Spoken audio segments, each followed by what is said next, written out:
নির্বাচনের প্রস্তুতির সাথে নানা সমীকরণে ভোটাররা। এ বিষয়ে আরো খবর জানতে চাঁদপুর থেকে আমাদের সঙ্গে সরাসরি যুক্ত হচ্ছেন আল ইমরান শোভন। শোভন, প্রার্থীরা কি প্রতিশ্রুতি দিচ্ছেন? তমাল, সারা দেশের ন্যায় চাঁদপুরও নির্বাচনী হাওয়া বইতে শুরু করেছে। আপনি জানেন, আজ ছিল মনোনয়নপত্র জমাদানের শেষ দিন। চাঁদপুর জেলা যে 5টি সংসদীয় আসন রয়েছে, এই 5টি সংসদীয় আসনে প্রায় 70 জন প্রার্থী তাদের মনোনয়নপত্র দাখিল করেছেন। আসলে সাধারণ মানুষের প্রত্যাশার অনুযায়ী জনপ্রতিনিধিরা আশা আকাঙ্ক্ষার কতটুকু প্রতিফলন ঘটাতে পারেন তা আগামী 12ই ফেব্রুয়ারি নির্বাচনেই তাদের রায়ের মাধ্যমে সঠিক তথ্যটি জানা যাবে। তো এ বিষয়ে আমি চাঁদপুরে যারা সুশীল সমাজ রয়েছেন, যারা রাজনীতিবিদ রয়েছেন, যারা সাংস্কৃতিক কর্মী, সাংবাদিক, তাদের আমি প্রত্যেকের সাথে কথা বলেছি। তারা বলছেন আসলে আমরা আর প্রতিশ্রুতির ফুলঝুরি শুনতে চাই না। আমরা চাই সঠিক বাস্তবায়ন এবং এমন এক প্রার্থীকে আমরা নির্বাচন করতে চাই যারা তাদের দীর্ঘদিনের যে আকাঙ্ক্ষা, যে স্বপ্ন, সেই স্বপ্ন তারা সঠিকভাবে বাস্তবায়ন করতে পারবেন। আমি এই মুহূর্তে রয়েছি চাঁদপুর ভোটের মাঠে আমি রয়েছি।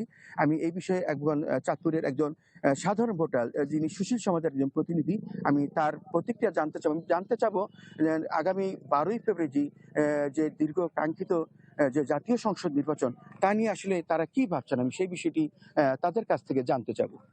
আসসালামু আলাইকুম। আমি চাঁদপুর 2 মতলব উত্তরের একজন বাসিন্দা। আমি মূলত আঞ্চলিক রাজনীতি করি। আমি একটা বড় দলের অনুসারী। তারপরও দীর্ঘ 17 বছরের শোষণের পর আজকে আমরা উন্মুক্ত বাতাসে খোলামেলা ঘুরে ফিরে নমিনেশনের শেষ দিন পর্যন্ত, আজকে শেষ তারিখ, এই তারিখে আমরা নমিনেশন সাবমিট করতে আসছি। খোলামেলা সবাইকে দেখে খুবই ভালো লাগছে। এমন উৎসবমুখর পরিবেশে কখনই আমরা এই 17 বছরের ভিতরে এই পরিবেশ আমরা উপলব্ধি করতে পারি নাই।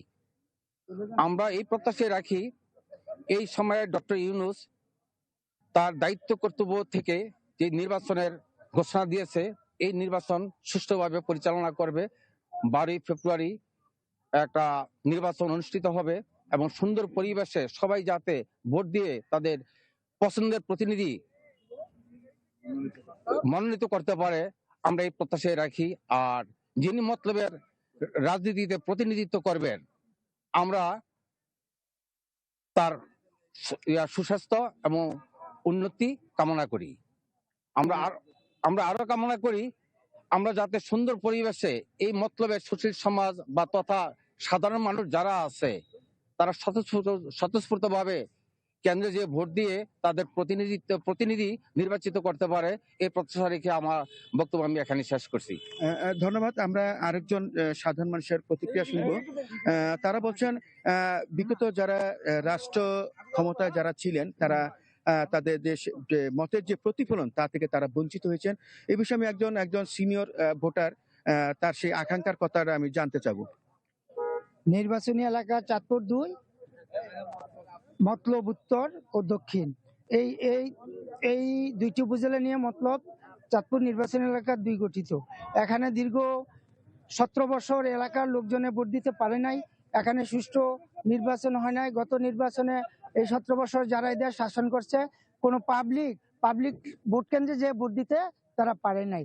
এবং এখানে যেই বর্তমান যে সরকার, যে তত্ত্বাবধায়ক সরকার বা কেয়ারটেকার সরকার যারা আছে, তারা যে প্রতিশ্রুতি দিচ্ছে যে আগামী নির্বাচনে তারা সুষ্ঠু অবাধ নির্বাচন করবেন এবং এদেশের সাধারণ ভোটার যারা আছে, সাধারণ পাবলিক আছে যারা, তারা তাদের ইচ্ছামতো প্রার্থীকে ভোট দিতে পারবে।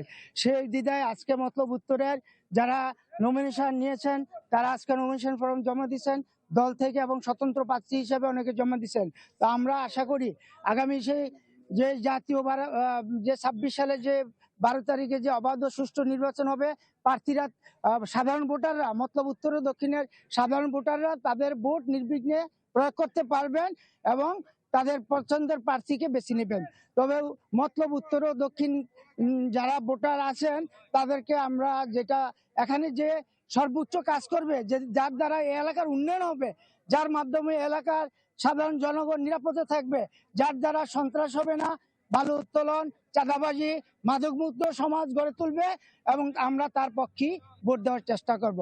সাধারণ মানুষের যে আশা, এখানে একটি একটি ব্রিজ, মতলব টু ওই যে মুন্সিগঞ্জের যে ব্রিজ হবে, গজারিয়া থানার পরিধিতে।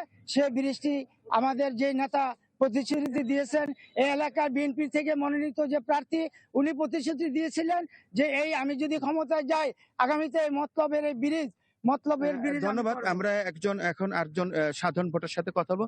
আমরা আসলে এই আগামীতে যে ত্রয়োদশ জাতীয় সংসদ নির্বাচন, এই ত্রয়োদশ জাতীয় সংসদ নির্বাচনে তার ভাবনাটা আমরা জানতে চাবো। বিসমিল্লাহির রহমানির রহিম।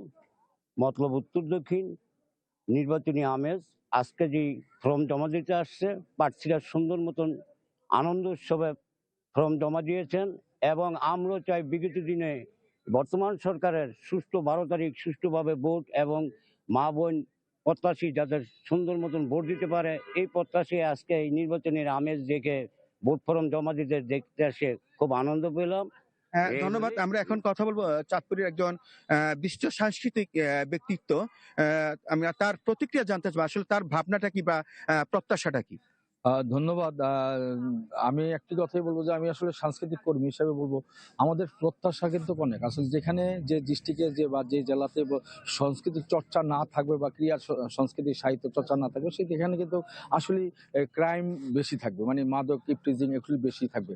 আর এই চাঁদপুরে যে আমাদের যে জেলা শহরে, সেখানে চাঁদপুরে দীর্ঘদিন যাবৎ যে জেলা শিল্পকলা একাডেমি, সেটি কিন্তু অনেকটা অরক্ষিত হয়ে আছে। চাঁদপুরে কিন্তু একটা সুন্দর অডিটোরিয়াম নেই, যে অডিটোরিয়াম একটা ছিল, সেই অডিটোরিয়ামটা দীর্ঘ আজকে 20 বছর যাবৎ সেটা হচ্ছে করে এখন এটা কিন্তু ইতিমধ্যে এটা মিলনায়তন অর্থাৎ হল, কমিউনিটি হল হিসেবে ব্যবহার হচ্ছে। তো আমরা আসলে শিল্প সংস্কৃতির যারা লোকগুলি, আমাদের প্রত্যাশা হলো যে যেই নির্বাচনে বিজয়ী হয়ে আসুক, এবং আমরাও কিন্তু তাকেই ভোট দিব যাকে আমরা মনে করবো যে এই ওনাকে দ্বারা আমাদের শিল্প সংস্কৃতিটা এগিয়ে যাবে, তাকেই আমরা কিন্তু শিল্প সংস্কৃতির লোকজন ভোট দিব। এবং আমরা প্রত্যাশা করি যে যে নির্বাচিত হবে সে যেন চাঁদপুরের শিল্প সংস্কৃতিটা উন্নতি করে। চাঁদপুর একটা শিল্প সংস্কৃতিতে জেলা এবং উন্নত জেলা। এই জেলার থেকে অনেক সৃষ্টি আছে, জাতীয় পর্যায়ে অনেক শিল্পী আছে, নামকরা শিল্পীরা রয়েছে এই জেলা থেকে। আরো অনেক শিল্পী রয়েছে চাঁদপুরে, সেই শিল্পীরাও কিন্তু প্রতিভাবান শিল্পী রয়েছেন। তারা চাঁদপুর নদীর মেঘনা পদ্মা ডাকাতে এই নদীর বিশাল নদীর মতন চাঁদপুরের শিল্পীদের মন মানসিকতা রয়েছে। তারা দর্শক, আমরা এখন তরুণ ভোটারের একটু আমরা তার প্রতিক্রিয়া জানতে চাবো। আসলে আমি যদি আমার প্রত্যাশাটা বলি, আসলে আমাদের প্রত্যাশা অনেক। তবে যারা আসলে সাধারণ ভোটারদের আমাদের ভোটে আসলে নির্বাচিত হন, তাদের যে আমরা প্রতিশ্রুতি শুনি, সেটা আসলে কতটুকু বাস্তবায়ন হচ্ছে, এটা আসলে দেখার বিষয়। আমি বলি আমাদের যে প্রত্যাশা। দর্শক, এই চাঁদপুরের যে ভোটের মাঠের যে খবর, আপনারা এখানে দেখেছেন যে সুশীল সমাজের যে প্রতিনিধি, এখানে রাজনৈতিক ব্যক্তিত্ব ছিলেন, এখানে ছিলেন সাংস্কৃতিক ব্যক্তিত্ব এবং সাংবাদিক সমাজের প্রতিনিধি। তারা তাদের প্রত্যাশা আগামী যে 12 ফেব্রুয়ারি যে নির্বাচন হবে, এটি সুষ্ঠু এবং শান্তিপূর্ণ পরিবেশ হবে, এবং তাদের যে আকাঙ্ক্ষা, সেই আকাঙ্ক্ষা পূরণে যারা জনপ্রতিনিধি হতে চান বা সংসদ সদস্য নির্বাচনে যারা প্রার্থী চান, তারা সেই আকাঙ্ক্ষা পূরণ করবেন। এই ছিল চাঁদপুর থেকে ভোটের মাঠ নির্বাচন নিয়ে সর্বশেষ। শোভন, আপনাকে অসংখ্য ধন্যবাদ।